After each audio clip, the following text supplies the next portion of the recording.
रावण दहन में शामिल हुए राष्ट्रपति द्रौपदी मुर्मू और पीएम मोदी। राम लक्ष्मण को लगाया तिलक। देश भर में दशहरे के अवसर पर रावण दहन का आयोजन किया गया। जम्मू कश्मीर के डोडा में रावण, मेघनाथ और कुंभकर्ण के पुतले जलाए गए। इधर दशहरे के अवसर पर राष्ट्रपति द्रौपदी मुर्मू और प्रधानमंत्री नरेंद्र मोदी लाल किले के माधव दास पार्क में श्री धार्मिक लीला समिति द्वारा आयोजित दशहरा कार्यक्रम में शामिल हुए। इस दौरान राष्ट्रपति और पीएम मोदी ने कलाकारों को तिलक लगाकर अभिनंदन किया। राष्ट्रपति द्रौपदी मुर्मू और प्रधानमंत्री नरेंद्र मोदी ने भगवान राम, लक्ष्मण और हनुमान की भूमिका निभाने वाले कलाकारों के माथे पर तिलक लगाया। राष्ट्रपति और पीएम मोदी ने कलाकारों की आरती भी उतारी और उन्हें प्रणाम भी किया। राष्ट्रपति द्रौपदी मुर्मू और प्रधानमंत्री नरेंद्र मोदी की मौजूदगी में दशहरा उत्सव के तहत लाल किले के माधव दास पार्क में रावण, मेघनाथ और कुंभकर्ण के पुतलों का दहन किया गया। माधव दास पार्क में रावण दहन के अवसर पर भव्य रामलीला का आयोजन किया गया था। राष्ट्रपति द्रौपदी मुर्मू और प्रधानमंत्री नरेंद्र मोदी ने दशहरा समारोह में रामलीला का भी आनंद लिया। कलाकारों ने रामायण के दृश्य को जीवंत किया। जेएसएससी सीजीएल अभ्यर्थी करेंगे 1 तारीख को महाआंदोलन। जेएसएससी सीजीएल परीक्षा गड़बड़ी मामले की रिपोर्ट भले ही तैयार कर ली गई हो, लेकिन अभी भी अभ्यर्थियों का सत्याग्रह खत्म नहीं हुआ। बीते कई दिनों से परीक्षा रद्द करने को लेकर मोराबादी के बापू वाटिका के समक्ष अभ्यर्थियों के एकजुट का प्रदर्शन अब भी जारी है। उनका कहना है कि जब तक एग्जाम रद्द कर नए सिरे से परीक्षा फिर से आयोजित करने की घोषणा नहीं हो जाती, तब तक उनका प्रदर्शन जारी रहेगा। अब छात्रों ने बड़ा आंदोलन करने का ऐलान कर दिया है। 14 अक्टूबर को राज्य भर के सभी अभ्यर्थी रांची आएंगे और बापू वाटिका के समक्ष महाधरना देंगे। गुरुवार को हुई विशेष वार्ता में छात्र नेता इमाम शफी ने यह बात कही है। गौरतलब है कि अभ्यर्थी परीक्षा में गड़बड़ी होने की बात कहकर लगातार आंदोलनरत हैं। कुछ दिनों पहले ही अभ्यर्थियों ने जेएसएससी दफ्तर का घेराव किया था। तब आयोग ने घोषणा की थी कि जब तक जाँच पूरी नहीं की जाएगी तब तक रिजल्ट का प्रकाशन नहीं किया जाएगा। अभ्यर्थियों ने जेएसएससी सीजीएल रद्द करने को लेकर हाईकोर्ट में भी पीआईएल दायर किया है। याचिका दायर करने वाले अभ्यर्थियों ने मांग की है कि मामले की सीबीआई जांच कराने का अनुरोध किया है। उनका कहना है कि परीक्षा में बड़े पैमाने पर धांधली हुई है और उनके पास इसके पुख्ता सबूत हैं। राज्य सरकार द्वारा आयोजित परीक्षा में कई गड़बड़ियां हैं, जिससे अभ्यर्थियों के भविष्य पर खतरा मंडरा रहा है। बता दें कि परीक्षा का आयोजन 21 और 22 सितंबर को 823 परीक्षा केंद्रों पर संपन्न हुआ था, जिसमें तकरीबन 3 लाख अभ्यर्थियों ने हिस्सा लिया था। रांची के सुजाता चौक के पास ईडी ने की कार्रवाई। ईडी ने शनिवार को फिर कार्रवाई की है। यह कार्रवाई पैसे लेकर ईडी से केस मैनेज करने के मामले को लेकर की गई है। पैसे लेकर केस मैनेज करने का आरोप अधिवक्ता सुजीत कुमार पर लगा है। आज सुबह 5 बजे से टीम ने कार्रवाई की। प्राप्त जानकारी के मुताबिक ईडी ने सुजाता सिनेमा के बगल स्थित पटेल कंपाउंड पहुंची। यहां प्रदीप गुप्ता नाम का एक व्यक्ति रहता है। इसका संपर्क आरोपी से अधिवक्ता सुजीत कुमार से है। टीम यहां सुबह 5 बजे पहुंची। लगभग 5 घंटे तक जांच पड़ताल और पूछताछ के बाद टीम लगभग 10 बजे से वापस चली गई। सूचना के मुताबिक आज जांच टीम कार्रवाई समाप्त कर प्रदीप गुप्ता के छोटे बेटे को अपने साथ लेकर गई है। बीते मंगलवार को प्रवर्तन निदेशालय ने ईडी के अफसरों को मैनेज करने के नाम पर हुई 6 करोड़ की ठगी मामले में 8 ठिकानों पर छापेमारी की थी। छापेमारी के दायरे में कांके अंचल के वर्तमान सीईओ जयकुमार राम, पूर्व सीईओ प्रभात भूषण और दिवाकर द्विवेदी के अलावा अधिवक्ता सुजीत कुमार और जमीन कारोबारी संजीव पांडे का नाम शामिल है। ठगी का यह प्रकरण जमीन कारोबारी कमलेश सिंह के खिलाफ ईडी द्वारा दायर मामले से संबंधित है। कार्रवाई के दौरान जमीन में गड़बड़ी से संबंधित दस्तावेज भी जब्त किए गए थे। पूरा मामला रांची में जमीन घोटाले की जांच कर रही ईडी को मैनेज करने के लिए मांगे गए करीब 6 करोड़ रुपए की राशि से जुड़ा है। जमीन घोटाले की जांच में कांके सीईओ जयकुमार राम और तत्कालीन नामकुम सीईओ प्रभात कुमार सिंह के अलावा धनबाद एटीओ और कांके तत्कालीन सीईओ सीपी दिवाकर द्विवेदी पर 5.7 करोड़ रुपए में डील करने का आरोप लगा है। जमीन कारोबारी संजीव कुमार पांडे ने 15 ओपी में वकील सुजीत कुमार के खिलाफ प्राथमिकी दर्ज कराई है, जिसमें इस बात का जिक्र किया गया है। गुमला में ठनका गिरने से 2 बच्चों की हुई मौत। गुमला जिला के पालकोट प्रखंड में आसमानी बिजली का कहर देखने को मिला। पालकोट प्रखंड के बिलिंगबिरा पंचायत स्थित पीड़ाचट्टन गांव में शुक्रवार की शाम 4 बजे आसमानी बिजली गिरी है, जिसकी चपेट में 4 बच्चे आ गए। चपेट में आने वालों की पहचान सोमराज राम, राहुल राम, सुनील राम, पिंदेश्वर राम के रूप में हुई।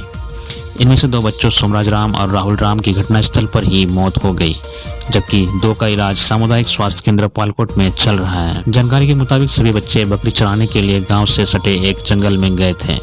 जब बारिश होने लगी तो वे लोग एक गुफा में छुप गए। उसी वक्त वहां वज्रपात हुआ और चारों बच्चे उसी की चपेट में आ गए, जिससे 2 लोगों की मौत हो गई।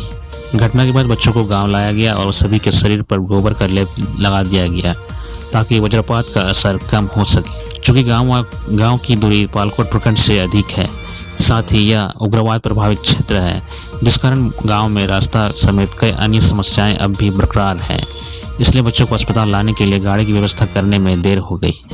जब उन्हें पालकोट के सामुदायिक स्वास्थ्य केंद्र लाया गया तब डॉक्टरों ने 2 बच्चों को मृत घोषित कर दिया, जबकि 2 का इलाज अभी भी जारी है। घटना के बाद से गांव में मातम का माहौल है। शनिवार के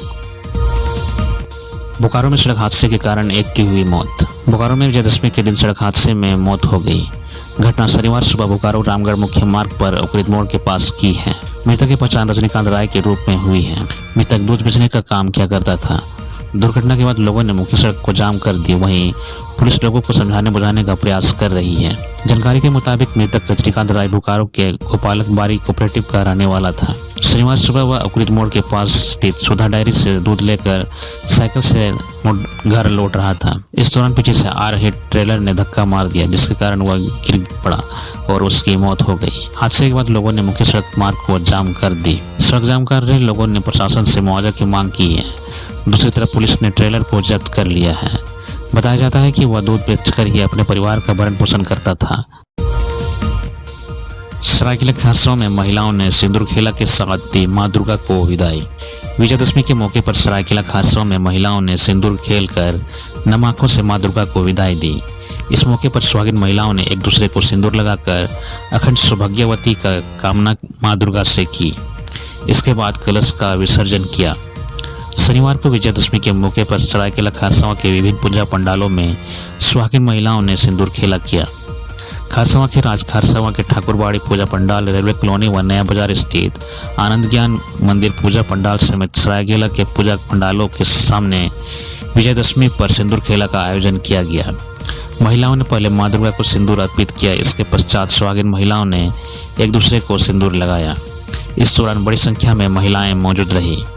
खारसावां के तलसाही, बेहरा शाही समेत पंडालों में रविवार को विजयदशमी मनाया जाएगा। इन पंडालों में रविवार को सिंदूर खेला होगा। वहीं खारसावां व अमदा के पंडालों में स्थापित मां दुर्गा की प्रतिमाओं का विसर्जन रविवार को किया जाएगा। विजयदशमी पर सिंदूर खेला को महत्वपूर्ण रस्म माना जाता है। शारदीय नवरात्र के अंतिम दिन दुर्गा पूजा और दशहरा के अवसर पर महिलाएं मां दुर्गा को सिंदूर अर्पित करती हैं, जिसे सिंदूर खेला के नाम से जाना जाता है। इस दिन पंडाल में मौजूद सभी सुहागिन महिलाएं एक दूसरे को सिंदूर लगाती है। यह खास उत्सव मां की विदाई के रूप में मनाया जाता है। झारखंड विधानसभा चुनाव से पहले नाबार्ड ने दी 770 करोड़ रुपए की वित्तीय सहायता को मंजूरी। झारखंड विधानसभा चुनाव से पहले सिंचाई को 2 परियोजनाओं का निर्माण के लिए 770 करोड़ रुपए की वित्तीय सहायता की मंजूरी दी गई है। राष्ट्रीय कृषि और ग्रामीण विकास बैंक ने शनिवार को यह जानकारी दी। ग्रामीण अवसंरचना विकास निधि के तहत वित्तीय वर्ष 2024-25 के लिए इन परियोजनाओं को मंजूरी दी गई है।